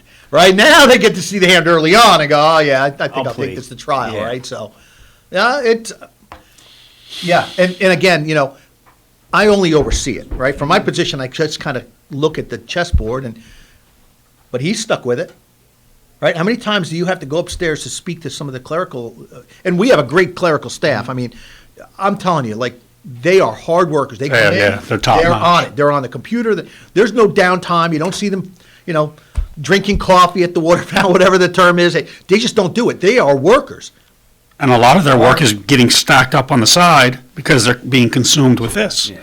Body cam footage, mobile dash cams, lobby cameras, everything with that. Phone calls, radio transmissions. It's unbelievable. And our IT department is 3 strong. Kyle, Joel, and then the new individuals that's working there, and just trying to get his feet underneath them. And plus, in addition to everything else, right, the networking capability, the mobile data systems we have in these cars, not to mention the printers and copiers and fax machines and all the technology that we've gotten today. Right now we're struggling because one of the main scheduling softwares that we use has a vulnerability, not so much affecting us right now, but at the company, the main headquarters. And for them, they're saying, hey, you better have a backup plan in case this thing goes complete zero failure. So we're looking at each other going, it was a struggle to pull the paper out of the hands actual physical paper scheduling out of the hands of individuals, including yourself, right? We all went kicking and screaming. And now we've adopted it and it's become second nature. We look on the schedule, we see all this stuff, no problem, okay. And now for them to say, tomorrow morning, that might not work for you anymore. And there's no backup. Like, we're scrambling now to redraw the schedules so we have something in case there's a complete catastrophic failure. Yeah. So amazing to me, right? I mean, and again, if anyone out there, elected official-wise at the state level, is listening to this show, I plead with you to introduce some sort of a bill or mechanism to standardize law enforcement reporting from the top down. There is no reason for Kingston, Saugerties, Ulster to have their own records management system. There's no reason for Ulster County, Orange County, Dutchess County to have their own. Do it from the top down. Thank you. And you can hear it, right? Because it's ridiculous that we enter data and then someone else has to enter data and someone else has to enter data, and I can't see what's going on in Syracuse. Right? The crime analysis centers, especially the one now, I love them. These things are tied together. But even within themselves, there's networking issues because of sharing and so on. A little bit of that problem's cultural, though. There's jurisdictions within local, to be honest with you, local in the Hudson Valley, that won't share their data. Yeah.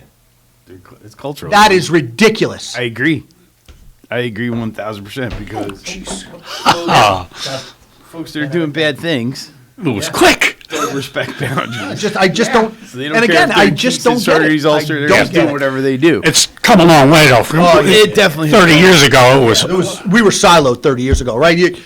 We know. I mean, there was a point where, you saw a town of Ulster car driving through the city.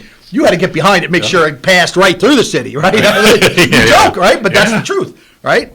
And today we welcome the law enforcement interaction. And how many times have we said at this table, at this radio show, that's something we should. You just don't see it all over the place, but that is still a struggle. When you have to call another agency. Though, there are, with data, there are some cultural boundaries that still exist. Yeah, and I'm aware of some of it, and I'm like, it doesn't make sense anymore. Why can't you break it down? Yeah. Listen, as soon as there's talk about information sharing, sign us on board. I have no issue. But it shouldn't be at the city level, at the town level, at the village level, at the county level. The state, we are all doing law enforcement. And clearly, the town of whatever might have 2 incidents a week that they have to enter into this thing. Or for us, we might have 35,000 calls for service, right? So you need a system that's robust enough, but it should be maintained by the state. We shouldn't have our individual IT departments, right? There's somebody up there right now in Saugerties that has to oversee the backup systems of your data. And court administration kind of does it that way, but we still have our IT people working. You have to. Yeah. The chief's not running network cable. No. We used to. Because the court side, the justice courts and the local courts, they do that already, theoretically, what you just put out. But there's huge gaps in that. So we still have a local obligation to make sure that the phones work and the computers that we have on and the servers connected and all and safe, which is increasingly a challenge. But having that data in one place and standardized is a no-brainer. And inevitably, whatever cultural differences still exist are going to have to fall because there's a cost associated with maintaining those old boundaries economically and in productivity to seek solutions. Every agency has to deal with getting information from a call for service. Every agency has to enter the officers that maintaining that call. Every agency has to deal with evidence that may come out of that. Every agency, police work may be different in how that mechanism is serving their jurisdiction, but at the end of the day, the information that's collected at that call is the same. The town of Poughkeepsie, city of Kingston, town of Saugerties, the town of Podunk, up in wherever, is doing the same thing. I don't understand it, right? This standardization, this new Professional Policing Act that they just enacted in come October. Our Deputy Chief Mike Bonds went to the training, and they're moving closer. But do you know that it's still not 100% where it should be? So when people go, how did that cop get away with that? How come that wasn't caught? Because there's no standardized mechanism. Today, as of right now, but not in August of this year, today officers, police candidates, have to undergo psychological screening. As an accredited agency, we always did that. Always. When I came on, you came on, we always took psychological exams. there's agencies that don't do psychologicals on their officers. And now they're wearing a uniform, have a patch, carry a gun, been through the academy. But there's something, maybe, psychologically, they're a little off on, that somebody didn't catch up on. And these exams, sometimes people will be critical of whether or not they're effective, are designed for fit-for-duty examinations.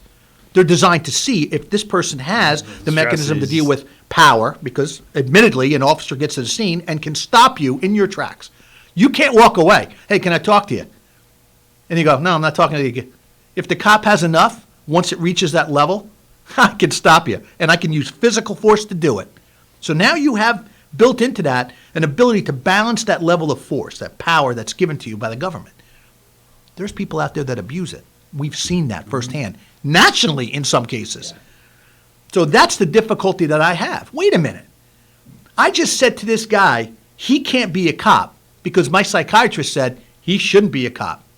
But then you find out he's got a patch on from another jurisdiction, 50 miles west of here, 50 miles east. You're like, what is going on with this? We had this conversation 2 Wednesdays ago when we had the sheriff, the state police on, where, and Chief Sinagra has alluded to this sometimes, where a candidate for a police officer goes through all the rigorous requirements that the city of Kingston may have, the town of Saugerties may have, Ulster County may have, but you take a small community up in the North Country or 50 miles north or west, that individual could go up there and they don't have to go through that. Right. So, I mean, I certainly agree. There has to be some standardization across all of New York State.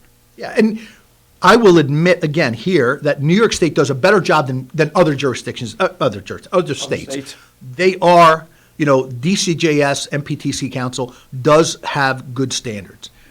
But the requirement for polygraph, and again, listen up, polygraph only measures whether or not they're being truthful to the questions you're asking them. If you're not asking them the right questions, they still may be hiding something. Right? So you have to have a good polygraph examiner, a good booklet that asks certain questions. Have you ever been involved in overthrowing the government? Right? That kind of question, right? Treason and so on.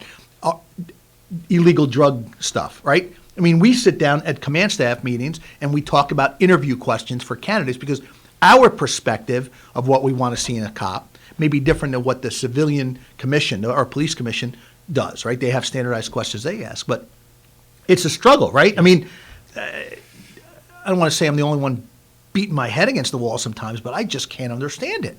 I can't, right? And if it's standardized, which it's not, that's the problem.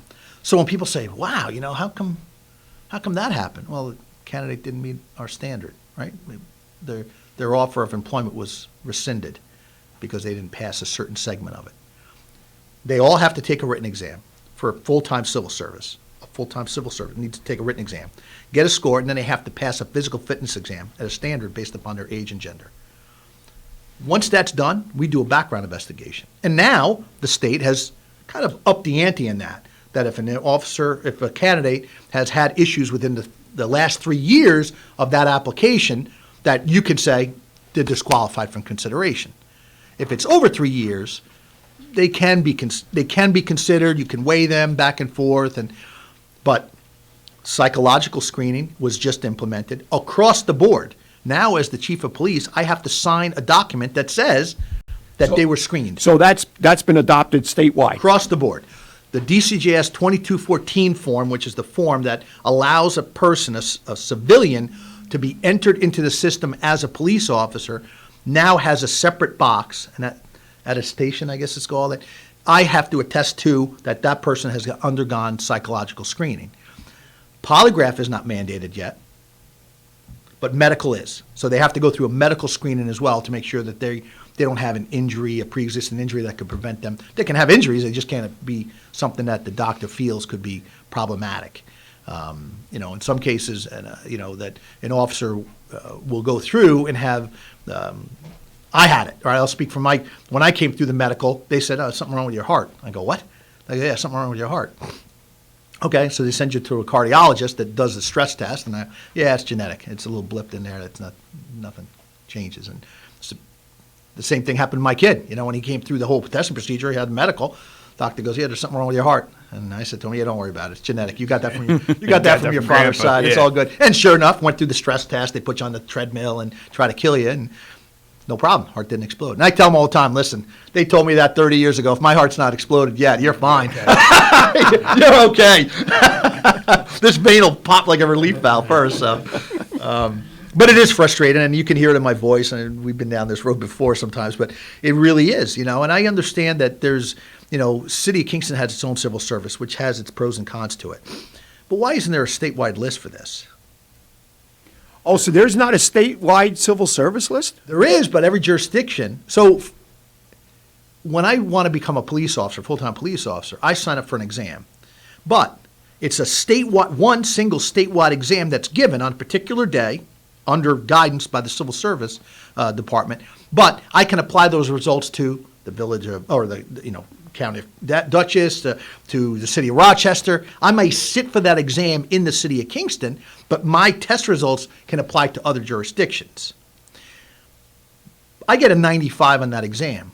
The city of Rochester calls me and says, hey, you want to work up here? And I go, yeah, I'll take a job. I want to be a cop. Their standard of hiring from that point forward, somewhat different than maybe the city of Kingston's. Mm-hmm. Right? There's jurisdictions that, person shows up and they got 17 traffic tickets. They've shown an inherent disregard for the V&T law of this state. I don't think they're going to make a good cop, because now you're going to give them a badge that gets them out of jail. Sirens too. Yeah, really? Yeah. That's what you're going to do? No, you're not. But fast forward a year and you see them in uniform somewhere, and you're like, I guess that jurisdiction had no trouble giving them a badge. I'm putting it out there, right, for the listeners. Well, we've seen instances where officers were removed from duty because of things, and next thing you know, they're like, "Oh yeah, we're working." I'm like, "Ooh, you're working." I get a job somewhere else. Yeah. You're like, "Yeah." I'm like, "Oh, okay, cool." So nobody made a phone call on that one, but I wish you the best. Yeah, you wish you the best, right? Right? You're absolutely right. Except when you read about it in the paper and they go, "Officer from such and such," and then they all point at you, going, you cops, you look at you guys. I'm like, whoa, don't do that, right? We went through this with George Floyd. Whoa, don't point the finger at Kingston. Don't point the finger. We don't have those incidents here. We said from the beginning, we condemn that behavior. That's unacceptable behavior by any officer. And he got what it came to. Unfortunately, George Floyd is dead.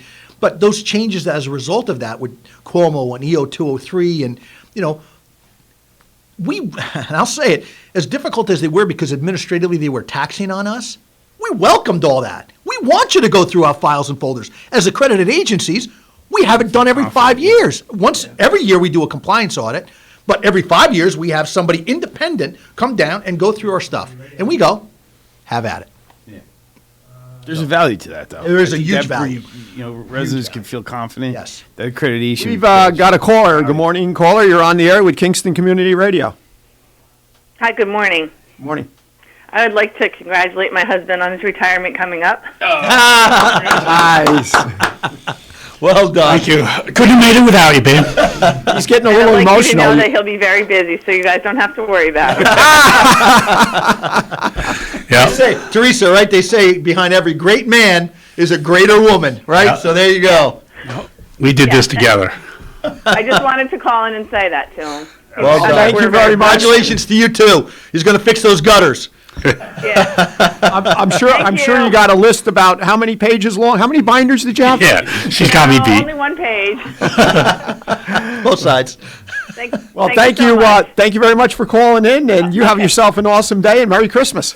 Okay, same to you. Bye. Thank you. That was good. With giving her credit, right? You say couldn't have done it without. Yeah. How many times, right? Did you get home and throw it all back on her shoulders, right? Yeah, every day, Every day, right? You go home and you throw it back on there and, okay, give you a hug, get a beer, sit down, watch TV, and move forward, right? Yeah. And then in the morning, wake you back up and get back out there. And tell Tinti no more. So now it'll be get back out there in the yard, in the attic, in the basement, in the honeydews list. Yep. Yeah. They say it's top 3, right? As far as stress-related changes in your life, retirement could potentially be in the top three because there is a certain level of uncertainty. Now, I have a plan for retirement, whether God gives it to me or not. That's right. But he's jumping out of that plane with the chute in his hand. He doesn't even have it on yet, right? Right? We talked about it. You're just going, you know what? Let's see what's out there. Take it with me. Take it with you. You don't even have it on. So, I know you'll land on your feet, brother. Yeah, I'm sure you I always will. have. So we're at the especially coming out of law enforcement, there's a decompression period anyway. So what kind of decision you're going to make in the next 20 years with that pressure on you? So relax, it'll come to you. Yep. Okay, we are at the bottom of the hour. Wish you the best of luck Thank and you. success Well for done, Cliff. whatever. Well done, Cliff. Thank you. Whatever endeavor. And like I said, the invitation is always open. The door is always open. If you happen to be floating around between 7 and 9, pop in. We'd love to have you. Chief Tinti, always great having you on. And Merry Christmas to you and your families. And I can't believe it's here already. Yeah, just like that. All right, we'll be Thank you back in very a few with Senator Michelle Hinchey. You're listening to Kingston Community Radio on WGHQ Kingston. On your radio at 920 AM and 92.5 FM. And also online at mykcr.org. There was this one time I went snorkeling in the Caribbean when I was a kid. It really just blew my mind. We saw the most beautiful corals. I remember thinking they were waving at us as they moved with the ocean. And then there were all these amazing fish. I'll never forget it. It completely changed the way I look at the ocean. Most of us have a memory of being in nature we'll never forget. Let's protect the world's natural places so more memories can be made for generations to come. Visit worldwildlife.org. Hi, I'm Kelsey Grammer. Wounded Warrior Project supports injured veterans by connecting them with fellow warriors, by serving them through mental health and wellness programs, and by empowering them to live on their own terms. No one should face a battle alone. Join us at woundedwarriorproject.org. We all come together and stand together to serve our veterans. We invest in the latest technology. We take the time to train the next generation of doctors and nurses. We work together to make sure we heal their bodies and their minds. This is our mission. More than 300,000 of us working as one, together with families and loved ones. No matter where they live in this country, we'll be there. We stand strong, united. Stand with us in caring for our veterans. Long ago, you wouldn't think of galloping on a horse while doing calligraphy, and you wouldn't have attempted to ride your bike while typing a letter. Yet you think you can safely operate a multi-ton vehicle while texting? Behind the wheel is no place to multitask. If you want to BRB, drive now and text later. Lives depend on it. Visit StopTextStopWrecks.org, a message brought to you by the National Highway Traffic Safety Administration, Project Yellow Light, Noise, and the Ad Council. Hi, this is Jared Mans from the Spring Lake Fire Department, and I support Kingston Community Radio, and so should you.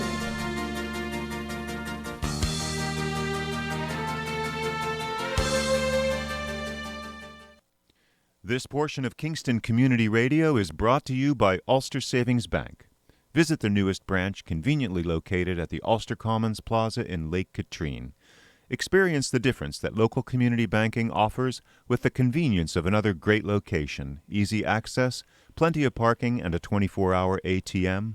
Ulster Savings Bank, invested in community, invested in you. Member FDIC. Thank you, Lawrence, and welcome back, viewers and listeners who have been with us. Those just joining us for the last half hour, that morning flew by. It sure did. Welcome. 331-9255 is our call-in number, and I believe we have our New York State Senator, Michelle Hinchey. Good morning. Hey there. How you doing? We are doing. How are you doing? I'm doing well. Yeah, good for you. Good for you. Michelle, earlier in the show, I don't know if you're listening, I offered you congratulations on the Veterans event you did at the Senior Center last week. Thank you very much. That was a great event. Oh, my God. It was terrific. Terrific. Yeah, we've been doing a couple of those. You know, we know one of our primary jobs, right, is to be in the community and to be a resource for community members. And we know that our veterans, unfortunately, often are not given the, really, quite frankly, the respect that they deserve and the support that they deserve. And there's so many great organizations out there working to help veterans reintegrate, build sense of community, there for mental health support, job connection, that we've been wanting to. We kind of have a little tour of veteran resource fairs going on throughout the district.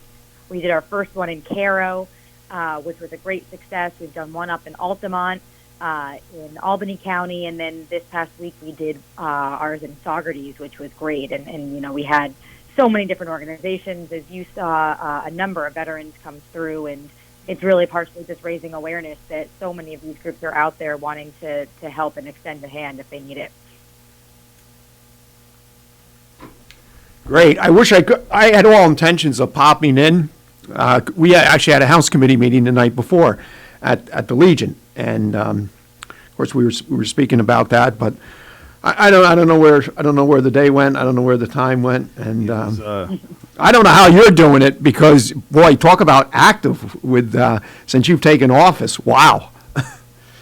Well, thank you. That's why I'm not with you in person today, because I'm up in Albany right now, actually, at the Guilderland Library. So calling in from a little bit of the central northern part of our district today. Cool. What kind of event are they having at the library? We have Senator Sean Ryan is the chair of the Libraries Committee in the Senate. Okay. And he and the Assembly chair are coming over to Guilderland. I think they're doing a library tour of certain places, and Guilderland was on their list. So I'm here, since it's my district, I'm here today. I'm meeting them around 9 o'clock, and we'll be doing a tour of this. The library here in Guilderland is new. They were just able to renovate it.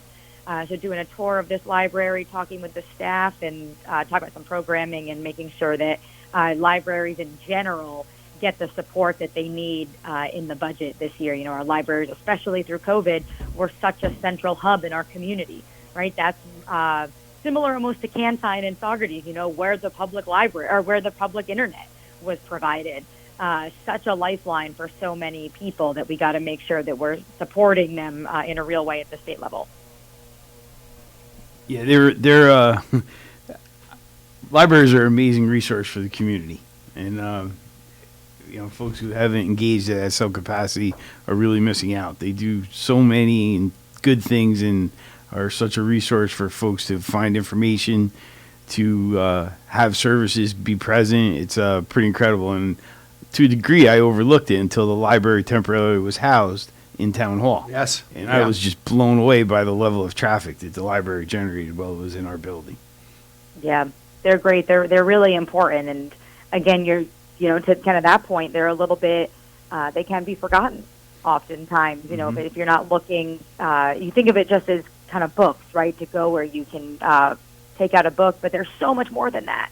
Absolutely. And they've been really, really critical over the last 2 years. So we're excited to show our colleagues, and especially the chairs of the committees, some of the libraries that we've got over in our district. Mm-hmm. And their value as a safety net for folks that may not be able to afford computers or internet or things of that nature, or just not know how to use them and need someone there to help, can't be overstated. They're terrific. Absolutely. Terrific. So that's going to be a day well spent up there. Yep. It's great. And then, you know, later on today we're meeting with the Hudson Valley Economic Development Corporation, talking about a lot of the really interesting things that are happening in Ulster County. For instance, the new Tech City, or iPark 87, as we should now call it. And then I'll be over with the Vet to Vet Hudson Valley Center for Veteran Reintegration at their holiday lunch this afternoon too. Oh wow, you do have a full day. I think every day, seven days a week since you got in office. Yeah, we're doing a lot, you know, but it's been great. You know, we've got 2,000 miles to cover, but it's really important that people see what the state can do for them. You know, we just announced yesterday, kind of directly connecting the dots between our constituent services and the legislative part of this job. You know, just yesterday we announced a bill with Tyrone Wilson, who is the Ulster County Human Rights Commissioner. You know, we've been getting calls, but he's been getting calls too, and he called us on behalf of all the community members who had called him about Central Hudson's extreme bill estimations, right, and the fluctuations that people have been seeing over the last year in their bills. Usually someone could be paying between $50 and maybe $150, and all of a sudden their bill is jumping to $300, $400, $500, $5,000 with no understanding of why, and what those estimations are. And so we actually just put forth a bill. We wrote a bill, my team, my office and I, we wrote a bill, and we just submitted it last week to basically say to all utility companies that they can't have more than 3 estimated billing cycles a year. Right now they can do 6. That's half your billing cycles can be estimated. And their estimation formula is proprietary. So we don't know why they're jumping people's bills from $75 to $250. So we're directing the PSC, the Public Service Commission, which is the agency that oversees, the commission, I should say, that oversees utility companies, to come up with an industry standard that's transparent and public, so we can understand and people can know really where their bills are going to be estimated to, should that be a practice that utility companies continue to use. That's some great legislation. And as you're talking, your Bianca in your office, she texted me the press release, and I was looking at that as you're speaking. And, when Central Hudson went to the every other month billing, I can understand partially the thinking behind it, where 2 months of billing for some is too much of a financial burden. But I think that Central Hudson should have given the option for individuals, businesses, either to opt for monthly billing or stay with the every other month billing that they used to do. And nobody can tell me that the monthly billing has not increased cost. There has to be, the cost would almost have to be double, I would think. And this estimating of bills, I know I've seen it with myself personally. I've seen it with the town level, with all the accounts that we have. I mean, we'll get a bill and we're saying, this is ridiculous. And then the next month you got a $500 credit. Yeah. I just, I don't know, but I feel very strongly that Central Hudson should have gave individuals and businesses the option if they wanted to go to the monthly billing. So what actually happened, the PSC, for exactly why you laid out, that, doing it kind of bi-monthly was challenging for a lot of people. It was actually the PSC that instructed utility companies to go month to month. But what's happened, to your point, is it's made it worse, right? They've gone from reading the meter every month and having, the accurate amount of money that you owe, but just being a larger bill because it's 2 months in one, to now these estimations, which are based on who knows what, and they're skyrocketing what people owe. And even though they get credited back, most people can't afford a couple $100, let alone a couple $1,000 for an estimation, especially when you're on auto pay, right? Auto pay is there to help you. It's there to help build your credit. It's so that you don't have late fees. It's there to make sure that you're not missing bills, which we know when you do can impact your credit really negatively, can give you additional debt, which no one should have to be saddled with. And so auto pay is there to help you. But if utility companies are taking these estimations that are astronomically higher than what you actually owe or what you budgeted for that month and taking it out without any warning, that's worse for people. Yeah, I agree 100%. I agree 100% with you that, and I did misspeak because I realized it was the Public Service Commission. I did mention Central Hudson, so I apologize for that. But I agree 100% with you. I think that this has created more problems, more burdens than it's done good. Exactly. So that's why we've cut. You got to start somewhere, and we understand there's some challenges. Hopefully, too, as utility companies are switching over to smart meters, this won't be as big of an issue because that readings will be done electronically, so it'll be easier. But in the meantime, as those are still being rolled out, we've got to do something. And so 6 months of estimated billing, far too much. We've cut that to 3.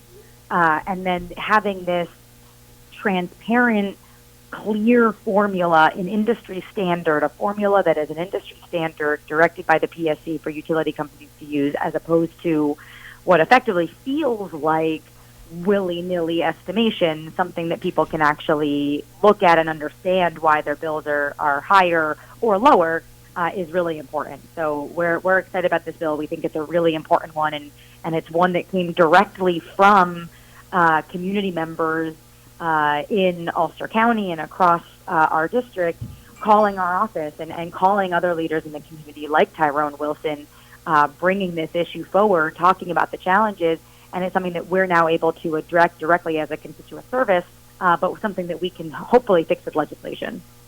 Well, that's good to hear. I think, too, there's an opportunity for anyone listening to, we are not powerless as consumers to help stabilize our energy bills.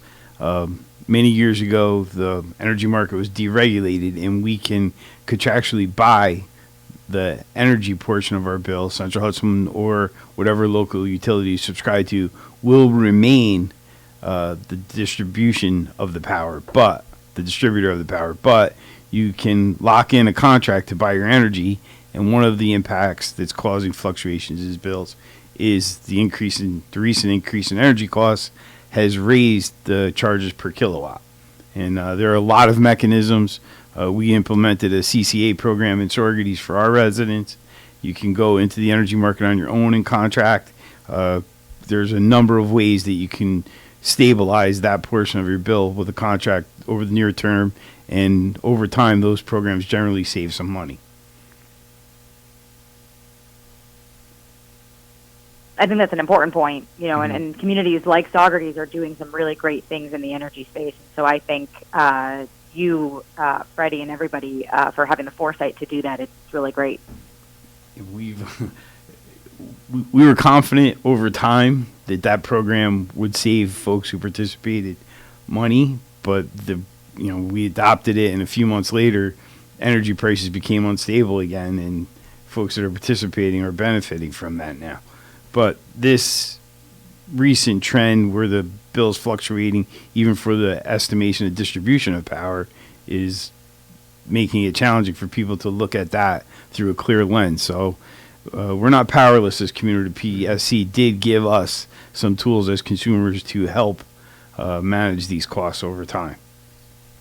And I would say, too, for anybody listening, if you're experiencing these kind of astronomical fluctuations in the estimated bills or any other issue with your utility companies in Central Hudson, call our office, call my office, one, so that we can start to, we know that there's a lot of people out there that are impacted, which is why we are doing this legislation at the state level, but it would help us get an accurate count and a more real accurate count of just how broad a problem this is, but also we can help advocate on your behalf. Oftentimes Central Hudson will say, okay, if you believe that bill is incorrect, take a picture of your meter and send it to us. If you're a renter, you may not have access to that meter to take that picture, which is a problem. But also, we know many people who have taken pictures and sent it and still not heard back. So if you're experiencing any of these issues or that one specifically, call our office, because we can follow up on your behalf and try to make sure that some of these things get righted in a more real time. Yeah, for listeners, if you're a little bit confused, take that opportunity, because your bill actually has two components. There's an energy provider that you chose that is part of a CCA program, or that Central Hudson chose on your behalf, and the distribution charges for that power. So there's it could be daunting and a little bit confusing, even for me sometimes, and I've been exposed to this a number of times. So if there's a resource you could reach out to help get a better understanding, I think that would be helpful. Absolutely. Call our office. Do we announce a number? Yes, it is 845-331-3810. Perfect. Thank you. As always, you're always, and you do have great staff. She does. Yeah. I've never had a question that they couldn't answer or get an answer to fairly quickly. Yep, our team works really hard. They're really committed. They're working really hard for the people that we serve, and they've been able to, everywhere I go, whether it was the Saugerties Christmas in the Village or any other event that we go to, it's really wonderful because I always run into people who have called our office, and I'm thankful they've called us with an issue. And, 9.5 times out of 10, we've been able to solve it, so it's really great feedback. Our team works really hard. And, again, for everybody listening, we're here to be a resource and to be helpful. And, again, even if we can't necessarily solve it, we can definitely get more information. So please use us. Please call us. And, again, that number is 845-331-3810. And the other thing that that Bianca had sent me along, and I'm reading that now, is a legislature forum that you staged for clean water infrastructure. We did. Just this past Friday, I chaired my first legislative forum on the state of water infrastructure across the state, but really focused on upstate New York. We know, and, Brad, as supervisor, and so many others, you can talk about this in our area, but we have water infrastructure that is sometimes 200 years old. Just this past summer in the city of Albany, they pulled out a water pipe that was built with wood, right? That is still the infrastructure that much of our communities are using in upstate. And water infrastructure has different, depending on the type and the element of the water infrastructure, has different lifelines. Some of it 25 years old, some of it 50 years old, some of it even can last 100 years, right? That's incredible. But we have lines that are at 100 or more, sometimes 100 years past its usable life. And that's asbestos lead pipes, that's lead pipes, those are pipes that are breaking. It's drinking water, it's wastewater, it's stormwater. All aspects of our water infrastructure need to be overhauled. And it's estimated that just in the Hudson Valley alone, just in my district, in the 5 counties that I represent, the need for water infrastructure is about $80 million. Wow. I think in the Hudson Valley, it's over $900 million. If you look at a study that was done in conjunction with DOH, the Department of Health, and DEC, that was done 10 years ago. It was a study overlooking 20 years, so we are now 10 years in that study. But 10 years ago, they estimated that the cost to replace all of the old water lines in the state of New York was something like $80 billion. Wow. We are getting a lot of money from the federal government, which is amazing. It's the first time ever, really, that we've gotten so much money from the federal government for water lines. But it's something about $4 billion, 4.2, and it'll be more, but we're starting at about $4 billion. That's incredible. But knowing that our need just for New York is significantly higher than that, we have to take a real stand and get a real understanding of what this looks like so that we can put some serious funds behind this to upgrade our infrastructure. That will not only help with jobs, right, and making sure that our communities are vibrant, but also so that people have clean water. It's a right. And my last point on this that I'll say, voters overwhelmingly in this past election voted for ballot Proposition 2, which is adding to the state constitution the right to clean air, clean water, and a healthful environment. And now it's upon us to make sure that we can deliver clean water. And if our infrastructure is that old and falling apart, we have to really make sure that we're investing in this to make sure that we're delivering. It seems like such an obvious, plain thing, but it's definitely a challenge. The costs of those improvements are expensive, and the resources to do that with have not always been there. So it's certainly something that's at the front of all of our minds as we plan improvements for the future. It's a real thing. It is. Well, and we can't, the cost of it is much higher than many of our small towns are able to afford themselves, right? Especially if a water line breaks. We're seeing this in New Baltimore, in Greene County. A water line that served about 30 homes broke under the New York State Thruway. Not an ideal place to break, let alone in the middle of the pandemic. But the cost to fix it is over $300,000, right? And that's more money. The town had no idea this was going to break. They didn't know the state of the water lines, and they don't have just a casual $300,000 lying around to fix this emergency. And so then that cost falls on the homes who use that line, which is more money than any of them have, squirreled away to replace an unforeseen water line breakage. So this is a state problem. We have to support our communities and our municipalities in upgrading this infrastructure because it's been ignored for generations. Yeah, you're right on. That's perfect analysis of the situation. There are a lot of times those improvements were built with a local district being created to support a bond for the installation, and those districts are fairly small. So it's not even like the Saugerties government or the government in New Baltimore is going to fund that improvement. The district that's benefited from that line is likely the ones that have to fund that repair, and that may never be affordable. So there needs to be programs that provide assistance to keep those homes viable. When you take that kind of cost, and you mentioned 30 homes that were served by it, for those 30, that small circle, I don't think anybody could afford that. No, and actually the comptroller has formulas that define those affordable. I mean, we would all disagree with what's affordable, but the comptroller has formulas that they assign, and if you can't meet the matrix that would describe a project as affordable, they won't even approve it, which is appropriate. You don't want to overly burden the residents to a point where those homes are not sustainable because the cost for a needed infrastructure is way too high. Right. And in the meantime, we can talk about the immediate emergencies with waterline breakages, but, there's a lot of grant programs out there that support municipalities with clean water infrastructure.